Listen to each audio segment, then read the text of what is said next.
Hi friends, నమస్తే. నేను మీ Saritha. Welcome back to smart Saritha channel. Friends, ఈరోజు మన వీడియోలో పిల్లలకి ఎంతో ఇష్టమైన ఆలు టిక్కీల్ని ఈజీగా ఎలా ప్రిపేర్ చేసుకోవాలో చేసి చూపించబోతున్నాను. పిల్లలకి ఈవినింగ్ టైంలో స్నాక్స్గా ప్రిపేర్ చేయడానికి చాలా ఈజీగా ఉంటుంది. అలాగే టేస్ట్ కూడా చాలా బాగుంటుంది. ఇంట్లో బంగాళదుంపలు ఉంటే చాలు, మనం ఈ రెసిపీని ఈజీగా ప్రిపేర్ చేసేయచ్చు. ఇక వీటిని ఎలా తయారు చేసుకోవాలనేది వీడియోకి వెళ్ళి చూసేద్దాం. ముందుగా నేను ఇక్కడ 3 బంగాళదుంపలు తీసుకున్నాను. వీటిని శుభ్రంగా కడిగి 2 ముక్కలుగా కట్ చేసుకున్నాను. ఉడికించుకునేందుకు ఈజీగా ఉండడానికని నేను ముక్కలుగా కట్ చేసుకుంటున్నాను. మీరు చిన్న సైజు బంగాళదుంపలు తీసుకుంటే డైరెక్ట్గానే ఉడికించేసుకోవచ్చు. ఇలా 2 ముక్కలుగా కట్ చేసుకున్న ఈ బంగాళదుంపల్ని కుక్కర్లోకి తీసుకొని 1/2 గ్లాస్ వరకు వాటర్ని యాడ్ చేసుకుంటున్నాను. ఇప్పుడు దీనిపైన మూత పెట్టేసుకొని 2-3 విజిల్స్ వచ్చే వరకు ఉడికించుకుంటే సరిపోతుంది. బంగాళదుంపల్ని ఉడికించి రెడీగా పెట్టుకున్నామంటే ఈ ఆలు టిక్కీలను ప్రిపేర్ చేసుకోవడం చాలా ఈజీ అనమాట. 10 నిమిషాల్లో రెడీ అయిపోతాయి. చాలా ఈజీగా ప్రిపేర్ చేసేసుకోవచ్చు. ఇలా బంగాళదుంపలు ఉడికేలోగా మనం అటుకుల్ని నానపెట్టుకోవాలి. దీనికోసం ఒక బౌల్లోకి 1/2 కప్ వరకు అటుకులు తీసుకున్నాను. ఇప్పుడు ఇందులోకి వాటర్ని యాడ్ చేసుకొని శుభ్రంగా 2-3 సార్లు కడిగిన తర్వాత కొంచెం నీళ్ళు చిలకరించి అటుకుల్ని నానపెట్టుకోవాలి. నీళ్ళు ఎక్కువగా యాడ్ చేసుకోకూడదు. అటుకులకున్న తడితోనే చక్కగా నానిపోతాయి. ఇప్పుడు వీటిని మూత పెట్టేసుకొని పక్కన పెట్టేసుకోవాలి. అటుకులు నానేలోగా అటుకులు ఈజీగా నానిపోతాయి. ఇంకొక పక్క ఇలా ఉడికించుకున్న బంగాళదుంపల్ని చక్కగా స్కిన్ అంతా పీల్చేసేసుకొని వీటిని స్మాష్ చేసుకోవాలి. చేత్తోనైనా స్మాష్ చేసుకోవచ్చు, లేదంటే ఇలా గ్రేటర్ని తీసుకొని చక్కగా తురిమేసుకోవాలి. ఇలా తురుముకున్నామంటే మధ్య మధ్యలో మనకి బంగాళదుంప ముక్కలు లాంటివి తగలకుండా ఉంటాయన్నమాట. స్మూత్గా మనం ఇలా గ్రేట్ చేసేసుకోవాలి. స్మూత్గా ఉంటేనే మనకి టిక్కీలు అనేవి చాలా బాగా వస్తాయన్నమాట. ఇలాగా బంగాళదుంపలు మొత్తాన్ని ఇలాగ తురిమేసుకొని పక్కన పెట్టి ఉంచుకోవాలి. ఈలోగా అటుకులు కూడా చక్కగా నానిపోయి చూసారా, పొడి పొడిలాడుతూ వచ్చాయి. ఇలా ఉండాలన్నమాట. వాటర్ అనేది అసలు ఉండకూడదు. తడిగా ఉంటే మళ్ళీ మనం తయారు చేసుకునేటప్పుడు టిక్కీలు సరిగా రావన్నమాట. అందుకని ఇలాగ రెడీ చేసుకోవాలి. ముందుగా ఒక మిక్సింగ్ బౌల్ తీసుకొని ఇందులోకి నానపెట్టుకున్న అటుకుల్ని తీసుకోవాలి. అటుకుల్ని చక్కగా చేత్తో ఇలాగా స్మాష్ చేసుకోవాలి. ఎక్కువగా స్మాష్ చేసుకోవాల్సిన అవసరం లేదు. ఇలాగ లైట్గా స్మాష్ చేసుకోవాలి. చేతిలో నలిపినట్టుగా స్మాష్ చేసుకుని సరిపోతుంది. ఇప్పుడు ఇందులోకి ముందుగా తురుము పెట్టుకున్న బంగాళదుంపని యాడ్ చేసుకోవాలి. ఎక్కడ బంగాళదుంపలు ముక్కలు అనేవి లేకుండా ఇలాగ స్మూత్గా స్మాష్ చేసుకోవాలి. ఇప్పుడు ఇలా వీటిని మిక్సింగ్ బౌల్లోకి తీసుకున్నాక మిగిలిన ఇంగ్రీడియంట్స్ అన్నీ కూడా యాడ్ చేసుకోవాలి.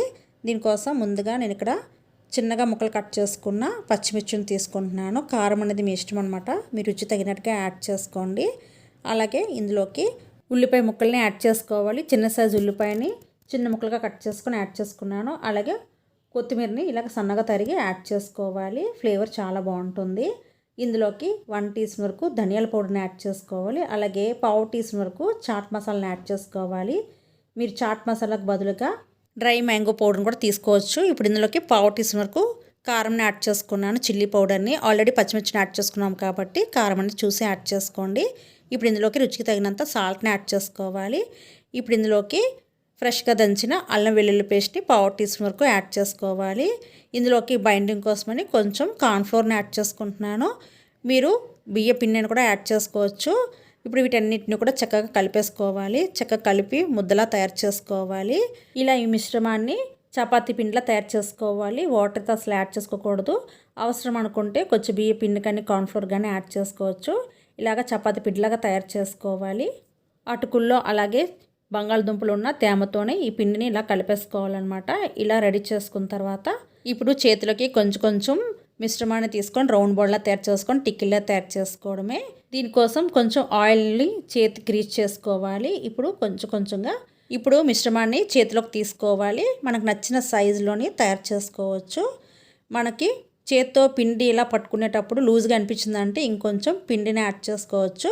పల్చగా ఉందంటే ఆయిల్లో వేసిన తర్వాత విడిపోతుంది అనమాట. అందుకనే ఇలాగుంటే సరిపోతుంది. మెయిన్గా ఈ టిక్కీలు ఒక టేస్ట్ అలాగే షేప్ అనేది మనం తయారు చేసుకునే పొటాటో మిశ్రమం మీద డిపెండ్ అయి ఉంటుందన్నమాట. ఇప్పుడు ఇలాగా రౌండ్గా తయారు చేసుకొని ఎడ్జెస్ని కూడా ఇలాగా చక్కగా ట్యాప్ చేసుకోవాలి. ఇలా రౌండ్గా తయారు చేసుకోవాలి. మరీ పల్చగా కాదు, మరీ మందంగా కాకుండా ఇలా ఈ విధంగా తయారు చేసుకోవాలి. మనం యాడ్ చేసుకున్న ఇంగ్రీడియంట్స్ ఏవి కూడా విడిపోకుండా చక్కగా ఇలాగా రెడీ చేసుకోవాలి. ఇలాగే పొటాటో మిశ్రమం మొత్తాన్ని కూడా రెడీ చేసి పెట్టుకోవాలి. ఒక ప్లేట్లోకి తీసుకొని అన్నిటిని కూడా ఇలాగా మనం సర్దుకోవాలి. ఒకసారి ఇలాగన్నీ రెడీ చేసుకున్న తర్వాత వీటిని ఒక 15 నుంచి అరగంట పాటు ఫ్రిడ్జ్లో పెట్టుకున్నామంటే పర్ఫెక్ట్గా ఉంటాయన్నమాట. ఆయిల్లో వేసి వేయించేటప్పుడు అసలు విడిపోవు. మీకు వీటిని ఎక్కువ రోజులు కూడా స్టోర్ చేసుకోవచ్చు. ఒక ఎయిర్ టైట్ కంటలో పెట్టుకొని ఫ్రిడ్జ్లో పెట్టుకున్నామంటే ఎప్పుడు కావాలంటప్పుడు మనం ఫ్రిడ్జ్లోంచి తీసి ఫ్రై చేసుకోవచ్చు. ఇప్పుడు వీటిని ఫ్రై చేసుకునే ముందు ఒక మిక్సింగ్ బౌల్ తీసుకొని అందులోకి 2 టీ స్పూన్ల వరకు మైదా పిండిని తీసుకొని కొంచెం సాల్ట్ని యాడ్ చేసుకొని కొంచెంగా వాటర్ని యాడ్ చేసుకుంటూ టిక్కీలకి బైండింగ్ కోసమని ప్రిపేర్ చేసుకోవాలి. ఇది ఒక టిప్ అనమాట. టిక్కీలు ఆయిల్ వేయగానే విడిపోకుండా ఉండాలంటే ఇలా మైదా పిండి మిశ్రమంలో డిప్ చేసి వేసుకున్నామంటే విడిపోవు అన్నమాట ఆయిల్లోని. లేదంటే మీరు డైరెక్ట్గానైనా వేయించేసుకోవచ్చు. ఇప్పుడు స్టవ్ పైన ప్యాన్ పెట్టుకొని ప్యాన్ కాస్త హీట్ అయిన తర్వాత ఇందులోకి 4 టీ స్పూన్స్ వరకు ఆయిల్ని యాడ్ చేసుకోవాలి. తక్కువ ఆయిల్తోనే మనం ఈ టిక్కీలన్నింటిని కూడా వేయించేసుకోవచ్చు. ఇప్పుడు ఆయిల్ బాగా హీట్ అవనివ్వాలి. బాగా హీట్ అయిన తర్వాత మాత్రమే టిక్కీల్ని ఆయిల్లో వేసుకోవాలి. ఆయిల్ సరిగా వేడవ్వకుండా టిక్కీలు వేసుకున్నామంటే అంటికిపోతాయి అన్నమాట. అలాగే ఆయిల్ కూడా ఎక్కువగా పీల్చుకుంటాయి. ఇప్పుడు మైదా పిండి మిశ్రమంలో ఇలా టిక్కీల్ని ముంచుకొని వెంటనే తీసి ఆయిల్లో వేసుకోవాలి. ఇలా తయారు చేసుకున్నామంటే టిక్కీలు అనేవి పైన క్రిస్పీగా లోపల సాఫ్ట్గా చాలా బాగుంటాయి. అలాగే పొటాటో మిశ్రమం అనేది ఆయిల్లో విడిపోతుందని భయం లేకుండా ఈజీగా మనం ప్రిపేర్ చేసేసుకోవచ్చు. చాలా టేస్టీగా ఉంటాయి. పిల్లలు కూడా చాలా ఇష్టంగా తింటారు. చిన్నపిల్లలే కాదండి, పెద్దవాళ్ళు కూడా చాలా ఇష్టంగా తింటారు. ఈవినింగ్ టైంలో ఇలా స్నాక్స్ తయారు చేసుకుంటే చాలా బాగుంటుంది. ఆయిల్లో వేసిన వెంటనే కదిపేయకుండా ఒక 2 నిమిషాల పాటు వేగిన తర్వాత ఒక సైడ్ నుంచి ఇంకో సైడ్కి టర్న్ చేసుకోవాలి. ఫ్లేమ్ అనేది మీడియం టు హైకి అడ్జస్ట్ చేసుకుంటూ వేయించుకోవాలి. లో ఫ్లేమ్ పెట్టుకున్నామంటే మళ్ళీ ఆయిల్ పీల్చుకుంటుంది. పూర్తిగా హై ఫ్లేమ్ పెట్టి మనం వేయించుకున్నామంటే పైన తొందరగా కలర్ వచ్చేస్తుంది, లోపల సరిగొడకదన్నమాట. అందుకనే మనం ఇలాగా మీడియం టు హై ఫ్లేమ్కి అడ్జస్ట్ చేసుకుంటూ ఒక్క సైడ్ నుంచి ఇంకో సైడ్ టర్న్ చేసుకుంటూ వేయించుకోవాలి. మనకు నచ్చిన కలర్ వచ్చే వరకు మనం ఫ్రై చేసుకోవాలి. ఇలాగే టిక్కీల్ని ఫ్రై చేసుకుంటే సరిపోతుంది. ఆయిల్ కూడా ఎక్కువగా పీల్చుకోదు, చాలా బాగుంటాయి. అటుకులు బంగాళదుంప కాంబినేషన్లో తయారు చేసుకున్న ఈ ఆలు టిక్కీలు చాలా టేస్టీగా ఉంటాయి. ఇలాగా ఈ కలర్ వచ్చే వరకు ఫ్రై చేసుకోవాలి. ఇప్పుడు వీటిని తీసి ఒక స్ట్రైనర్లో వేసుకోవాలి. లేదంటే టిష్యూ వేసిన ప్లేట్లోకైనా యాడ్ చేసుకోవచ్చు. ఆయిల్ అయితే ఎక్కువగా పీల్చుకోవండి. తక్కువ ఆయిల్తోనే మనం ఈ పొటాటో టిక్కీని తయారు చేసేసుకోవచ్చు. జస్ట్ బంగాళదుంపలు ఉడికించి రెడీగా పెట్టుకున్నామంటే సరిపోతుంది. 10 నిమిషాల్లో ఈ ఆలు టిక్కీని ఈజీగా ప్రిపేర్ చేసేసుకోవచ్చు. చాలా టేస్టీగా ఉంటాయి. మీరు కూడా ఒకసారి ట్రై చేయండి. పిల్లలే కాదండి, పెద్దవాళ్ళు కూడా ఈ ఆలు టిక్కీలు చాలా ఇష్టంగా తింటారు. ఇలా వేడివేడిగా ఉన్న ఈ ఆలు టిక్కీల్ని సాస్తో కానీ లేదంటే గ్రీన్ చట్నీతో కానీ సర్వ్ చేసుకుంటే చాలా బాగుంటాయి. మీరు కూడా ఒకసారి ట్రై చేయండి. నేను తయారు చేసిన ఈ ఆలు టిక్కీలు మీకు ఎలా అనిపించింది అనేది నాకు కామెంట్ బాక్స్లో షేర్ చేయండి. టమాటో కెచప్తో ఈ ఆలు టిక్కీల్ని సర్వ్ చేస్తామంటే చాలా టేస్టీగా ఉంటాయి. ఈ వీడియోని లైక్ చేయడం అయితే అసలు మర్చిపోవద్దు. మరిన్ని టేస్టీ అండ్ హెల్తీ రెసిపీస్ కోసం నా ఛానల్ని వాచ్ చేస్తుండండి. మరొక మంచి వీడియోతో మళ్ళీ కలుసుకుందాం. Till then thanks for watching this video and bye.